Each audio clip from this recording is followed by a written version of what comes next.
Halo, apa kabar? Semoga baik dan sehat selalu ya. Oh iya, kamu udah pernah dengar tentang KKN belum?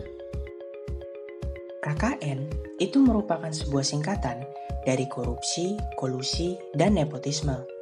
Adapun definisi dari korupsi itu adalah penyalahgunaan kekuasaan publik untuk kepentingan pribadi atau privat yang merugikan publik dengan cara-cara bertentangan dengan ketentuan hukum yang berlaku, menurut Zahri pada tahun 2009. Lalu, definisi dari kolusi itu adalah kerjasama rahasia untuk maksud tidak terpuji atau persekongkolan, dikutip dari KBBI pada tahun 2021. Kemudian, definisi dari nepotisme, perbuatan penyelenggara negara secara melawan hukum yang menguntungkan kepentingan keluarganya atau kroninya di atas kepentingan masyarakat, bangsa, dan negara.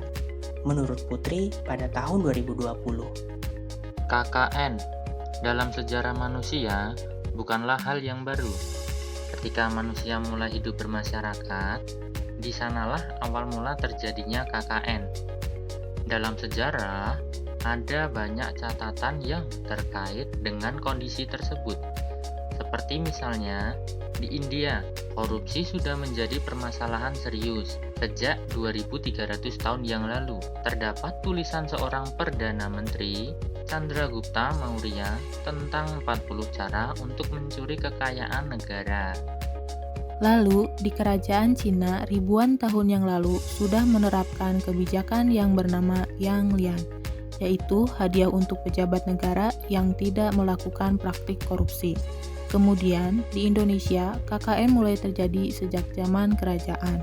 Bahkan VOC bangkrut pada awal abad ke-20 akibat korupsi yang merajalela di tubuhnya. Di awal pemerintahan Orde Baru, Presiden Soeharto melakukan berbagai upaya untuk memberantas korupsi. Namun, Presiden Soeharto tumbang karena isu korupsi. Isi ketiga praktik KKN yang pernah terjadi di Indonesia antara lain ialah kasus ekspor benih lobster,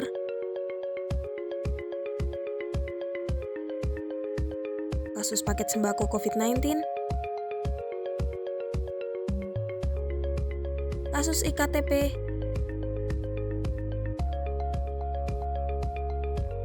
dan kasus suap Kutai Timur. Untuk melakukan pencegahan terhadap praktik KKN, pemerintah Indonesia mengeluarkan landasan hukum, yaitu Undang-Undang Republik Indonesia Nomor 28 Tahun 1999 tentang penyelenggaraan negara yang bersih dan bebas dari korupsi, kolusi, dan nepotisme. Undang-Undang Nomor 28 Tahun 1999 disahkan di Jakarta pada 19 Mei 1999 oleh Presiden ketiga Republik Indonesia Baharudin Yusuf Habibie, atau yang lebih kita kenal dengan nama panggilan B.J. Habibie. Dalam pasal 5 Undang-Undang Nomor 28 Tahun 1999, penyelenggara negara dituntut menjalankan tugas dan fungsinya secara sungguh-sungguh, penuh rasa tanggung jawab, secara efektif, efisien, bebas dari korupsi, kolusi, dan nepotisme. Demikian penjelasan mengenai KKN. Semoga dapat bermanfaat dan membuat kita lebih mengerti tentang KKN. Oh iya, jangan lupa 3M, menggunakan masker, mencuci tangan, dan menjaga jarak. Semoga kita semua sehat selalu. Terima kasih.